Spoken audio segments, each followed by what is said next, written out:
I wish to begin by acknowledging the traditional custodians of the land on which my research was conducted in Brisbane, Australia, the Jagera and Turrbal peoples, and pay my respects to elders past, present and emerging.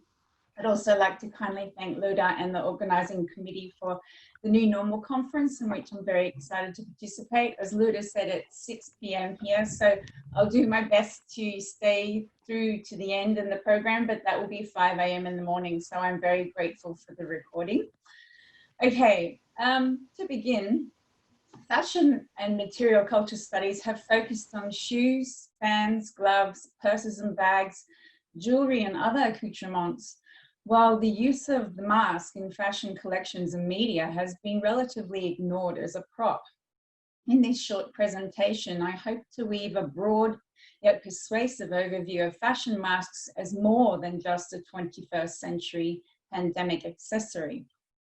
Until recently, the term fashion mask was relatively missing from fashion vernacular. Mask, yes, but not fashion mask.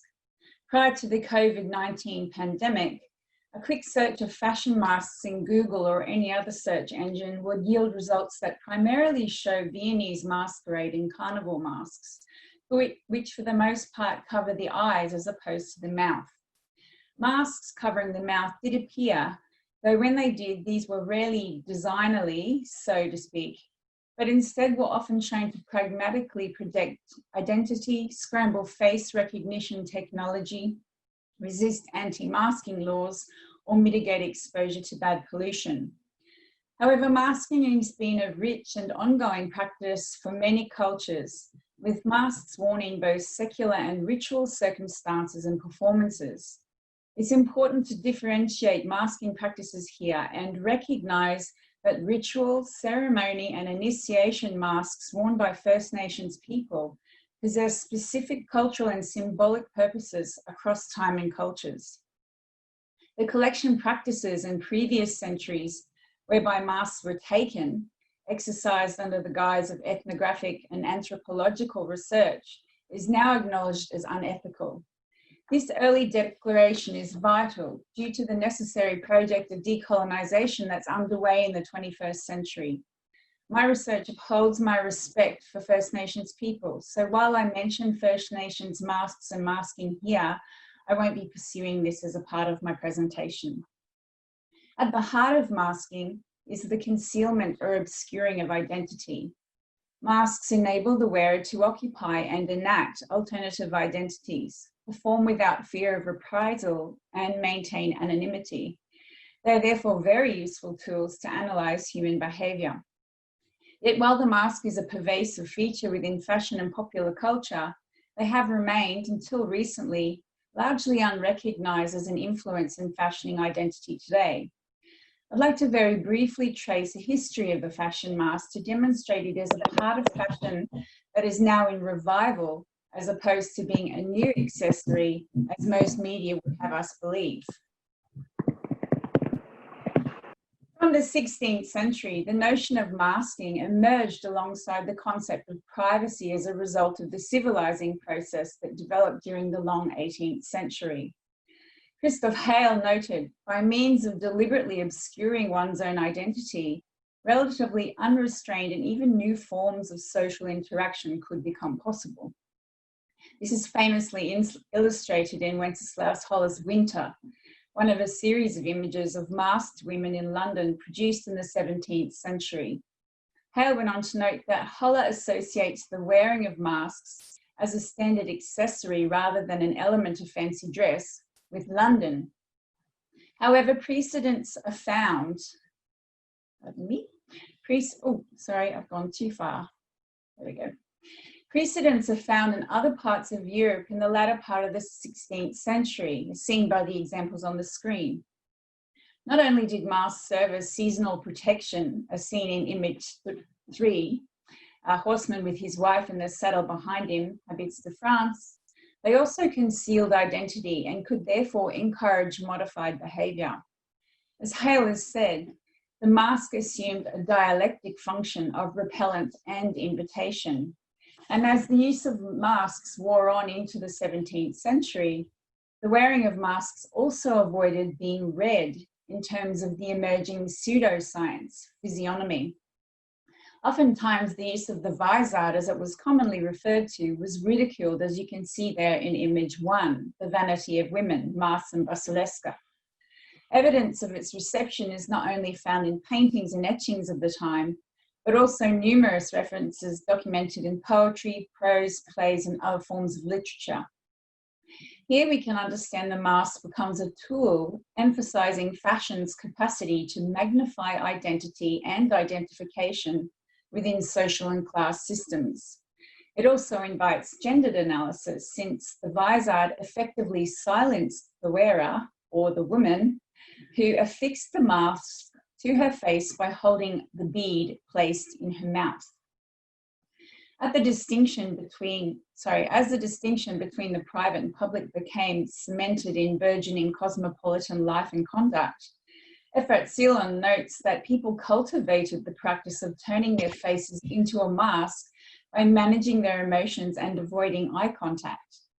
From here, the function of masks began to change, yet they were still worn in masquerade events such as the pleasure gardens in London, Paris opera balls, or New York's costume balls up until the end of the 19th century.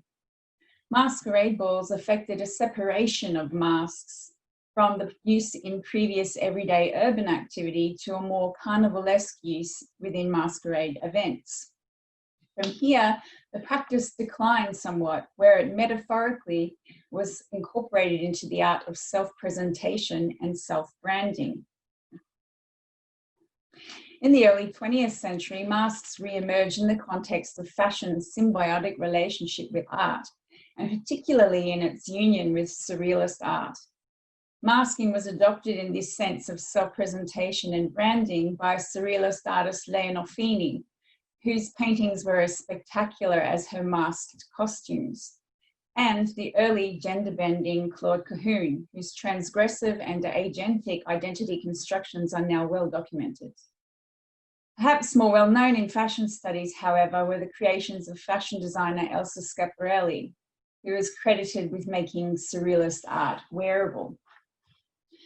Surrealism's canonical place in earlier 20th century art history and its love affair with fashion may have paved the way for the wildly creative masks documented in Mardi Gras and Pride parades from the 70s onwards, as well as those worn in the 80s club culture scene, exemplified by club kid icon Lee Bowery. Masking in this incipient landscape of popular subcultures and progressive grassroots political events resulted in a positive flow-on effect for masks being understood largely as instruments of celebration and liberation. The symbiotic relationship between fashion and popular culture at this time witnessed a bubble-up, trickle-down approach, which challenged this displaced George Simmel and Thorsten Veblen's trickle-down theory. This pattern continues today, with masks being adopted by contemporary celebrity icons and worn in large-scale performances and public appearances by musicians such as Lady Gaga, Kanye West, Cardi B, and Björk. Masking practiced by celebrities and designers affects awareness of the strategies of masking as a tool through which one can perform or embody an other character, empower the wearer. But these are just a few of its qualities. In the work of notable fashion designers such as Alexander McQueen, Gareth Pugh, Givenchy, and Maison Martin Margiela, fashion masks contribute in no small way to the fantasy factor of haute couture in fashion runway spectacles, a phenomenon which in itself is undergoing significant change. The mask's popularity on the runway in the late 20th century and early 21st century is recognized here, with the mask becoming fully assimilated into the fashion designer's arsenal. The frequent and creative use of fashion masks within haute couture collections signals its growing influence in communicating the designer's creative vision and demonstrates clear evidence of masking and masquerade at work today. In this presentation, which was fast and furious, admittedly, and with lots of necessary omissions, I'd like to conclude by suggesting that wearing a mask, a fashion mask, a practice that has held its place across 400 years of fashion history, may have found a new path or the path to an enduring revival in the unlikeliest of circumstances, a hopefully soon to be eliminated global pandemic. Did I make it in 10 minutes, Luda? Yeah, absolutely. Thank you so much, Laini. Thank you so much for your presentation. Well done. Okay, great. Okay, comments, questions. Okay. Stop share. Okay. I'm just, yeah, trying to see if there is any hand raised or, yes. Okay. No. Lenore, yes. Lenore. Okay, yes, Lenore. Thank you. It was fascinating. Thank you so much. I just wanted to ask you whether we had any specific long period of time in the history of masks where masks came out as bare necessity. I'm not speaking about professional masking when we, I'm not speaking about the masking as a religious practice of the first people. I'm not speaking about the masking as medical tradition, but did we have anything that reminds of contemporary pandemic when people who never wore masks before were forced into this practice for a long time? I know about the Spanish flu epidemic, but anything else? Good question, Lenore. Thank you very much.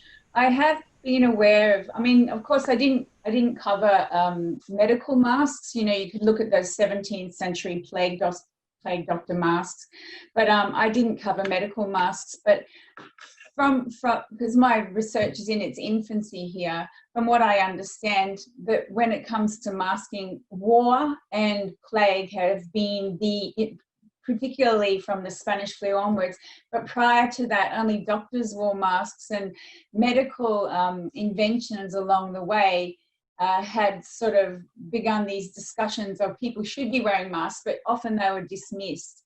And this became a practice in the 20th century with the Spanish flu, and of course through the war. But I haven't as yet seen any other examples of bare necessity, apart from the ones of it being related to social conduct, which is those vizards, or sometimes they're called Maretta masks as well. So I haven't seen any yet, but I am on the path to find every aspect of masking I can. Thank you. Thank you so much. Thank you. It's exciting. Thank you so much. Thank you. Appreciate it. Thank you, Laini.